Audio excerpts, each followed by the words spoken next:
আসসালামু আলাইকুম ওয়া রাহমাতুল্লাহি ওয়া বারাকাতুহু। প্রিয় শ্রোতা, আশা করি প্রত্যেকে ভালো আছেন। তো আর কথা বাড়াবো না, সরাসরি চলুন ঘটনার দিকে। বন্ধুরা, একদিন রাসূল সাল্লাল্লাহু আলাইহি ওয়াসাল্লাম সাহাবীদের সাথে বসেছিলেন।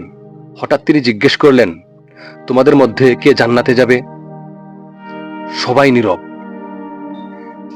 তখন একজন সাহাবী শান্ত কণ্ঠে বললেন, ইনশাআল্লাহ আমি জান্নাতে যাব। সাহাবারা অবাক হয়ে গেলেন। তারা ভাবলেন, এ কেমন কথা? এত দৃঢ় বিশ্বাস কোথা থেকে এলো? রাসূল সাল্লাল্লাহু আলাইহি ওয়াসাল্লাম তাকে জিজ্ঞেস করলেন, হে সাহাবী, তোমার এই আশা কিসের উপর? তিনি মাথা নিচু করে বললেন, আমি কোনো বড় ইবাদত করি না, শুধু একটা ব্যাপার খেয়াল রাখি, ঘুমাতে যাওয়ার আগে কারো উপর রাগ, বিদ্বেষ, হিংসা নিয়ে ঘুমাই না, সবার জন্য মন পরিষ্কার রাখি। বন্ধুরা, রাসূল সাল্লাল্লাহু আলাইহি ওয়াসাল্লাম বললেন, এটাই হলো জান্নাতের চাবি।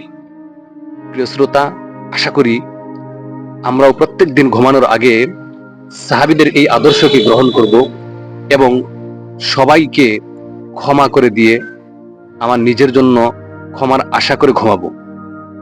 আল্লাহ তাআলা আমাদের সকলকেই তৌফিক দান করুন, আমিন।